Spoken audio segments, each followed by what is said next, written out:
Hello दोस्तों, आप सभी का स्वागत है मेरे यूट्यूब चैनल पे ड्रीम जॉब में।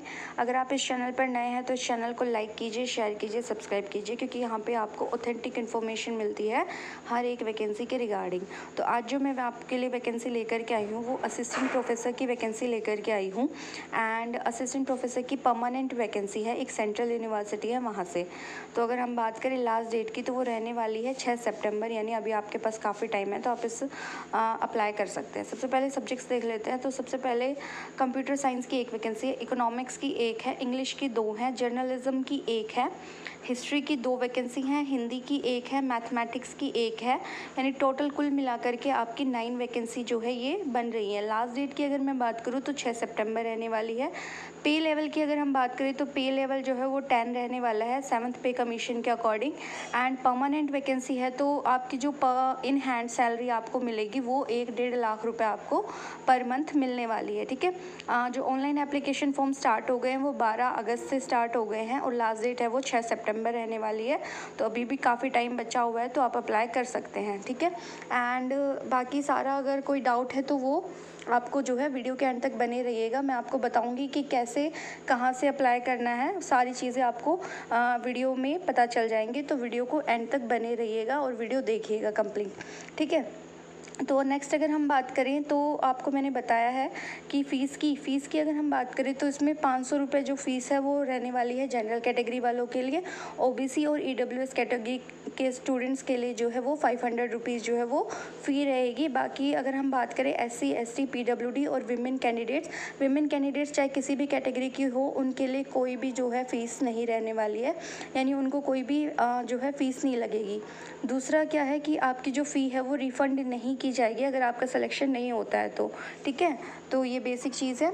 नेक्स्ट अगर हम बात करते हैं एलिजिबिलिटी क्राइटेरिया की। ओके, तो एलिजिबिलिटी क्राइटेरिया की अगर हम बात करें तो arts, commerce, humanities, social sciences के अंदर अगर हम बात करें तो आपका मास्टर्स होना चाहिए 55% मार्क्स के साथ। बाकी जो एससी, एसटी वाले होते हैं, रिजर्व कैटेगरी के कैंडिडेट्स होते हैं पीडब्ल्यूडी के, उनको 5% का रिलैक्सेशन मिलता है। एंड आपका यूजीसी नेट या सीएसआईआर नेट जो है वो क्वालिफाई आपका होना चाहिए। अगर आपके पास पीएचडी है तो आपको नेट से एग्जाम्पशन मिलता है।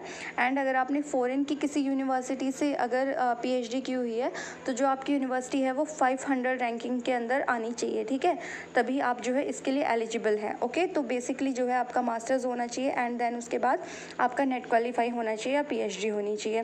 ठीक है, ये चीज़ है। नेक्स्ट अगर हम बात करते हैं कि आपका सिलेक्शन मैंने बताया है कि ये परमानेंट बेसिस पर है, तो आपका जो सिलेक्शन होगा वो एपीआई स्कोर के बेसिस पर प्लस में आपका इंटरव्यू जो है उसके बेसिस पर आपका रहने वाला है। एक सिलेक्शन कमेटी होगी।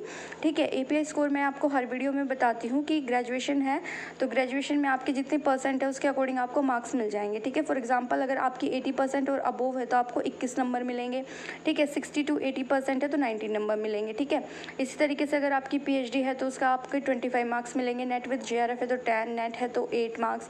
ठीक है, रिसर्च पब्लिकेशन के 2 मार्क्स ईच होते हैं। ठीक है, टीचिंग के आपके पर ईयर 2 मार्क्स होते हैं। ठीक है, अवार्ड्स वगैरह होते हैं उनके लिए आपके 3 मार्क्स होते हैं। तो कुल मिला के आपके टोटल 100 मार्क्स का जो है आपका एपीआई स्कोर में से आपको स्कोर करना होता है। ठीक है, तो देन आप अपना कैलकुलेट कर लीजिएगा एपीआई स्कोर। अगर आपका 55 बनता है जनरल कैटेगरी, ओबीसी और ईडब्ल्यूएस वालों के लिए, अगर आपका एपीआई स्कोर 55 है तो ही आप अप्लाई कीजिएगा। अगर आपका एपीआई स्कोर 55 से कम है तो आप अप्लाई मत कीजिएगा, क्योंकि आपको फिर रिजेक्ट कर दिया जाएगा।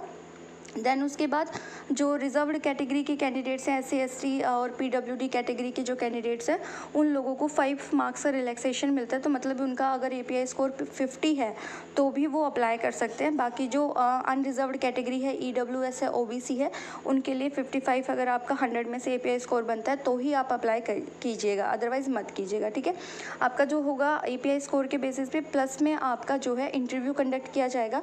अगर आपकी 55 स्कोर बनता है एपीआई तो देन आपको शॉर्ट लिस्ट किया जाएगा इंटरव्यू के लिए, और जो आपका इंटरव्यू है वो आपको जो है आपको इन्फॉर्म किया जाएगा आपके ईमेल के थ्रू। तो वर्किंग ईमेल आप अपना डालिएगा इसके अंदर। ठीक है, तो आपको देन उसके बाद आपको शॉर्टलिस्ट किया जाएगा एंड देन उसके बाद इंटरव्यू कॉल आती है। तो इंटरव्यू के थ्रू जो है आपका फिर सिलेक्शन होगा एंड ये परमानेंट बेसिस पर है, ये वैकेंसी है। तो हम देख लेते हैं आई कहाँ से है।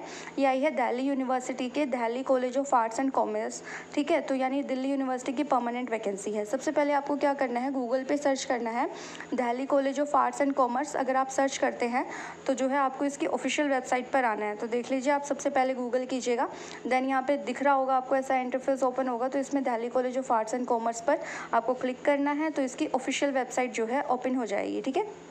तो जब इसकी ऑफिशियल वेबसाइट पर आप लोग आएंगे तो थोड़ा नीचे स्क्रॉल आप करेंगे तो आपको जो है यहाँ पे इसका नोटिफिकेशन मिलेगा। थोड़ा सा आप नीचे स्क्रॉल कीजिएगा लेटेस्ट न्यूज़ पे। तो लेटेस्ट न्यूज़ पे सबसे पहला ही आपको दिया हुआ है online application are invited for permanent teaching post assistant professor in the college, ठीक है। तो ये जो है इस पर आप क्लिक कीजिएगा, ठीक है। तो एक इंटरफेस ओपन होगा। तो ये देखिएगा ऊपर आपको जो है इन्फॉर्मेशन ब्रोशर मिल रहा है, यानी इसके अंदर आपको PDF नोटिफिकेशन मिलेगा। तो आप इसको क्लियरली जो है रीड कर लीजिएगा, केयरफुली रीड करने के बाद ही अप्लाई कीजिएगा। देन उसके बाद नीचे है वो आपको लिंक दिया हुआ है क्लिक हेयर का, अप्लाई ऑनलाइन। तो आप यहाँ पे क्लिक करेंगे तो जो है आपका ऑनलाइन एप्लीकेशन फॉर्म जो है ओपन हो जाएगा और उसमें आपको क्या करना है, फिल करना है उसको, ठीक है। अगर आपने ऑलरेडी अप्लाई करना है कर रखा है तो आप लॉगिन कर दीजिएगा। अगर आपने पहले कभी अप्लाई नहीं किया है तो then you can apply and register. आप सबसे पहले रजिस्टर कीजिएगा। जैसे यहाँ पे ईमेल मांगा हुआ है, आपका पासवर्ड मांगा हुआ है, ठीक है। तो आपको ईमेल डालना है, अपना वर्किंग ईमेल डालिएगा, ठीक है। एंड आप जो है करंट पासवर्ड डाल लीजिएगा बना करके। तो इस तरीके से आपको अप्लाई करना है। Thanks for watching, subscribe my channel. इसका जो लिंक है वो आपको डिस्क्रिप्शन बॉक्स में मिल जाएगा। Thank you.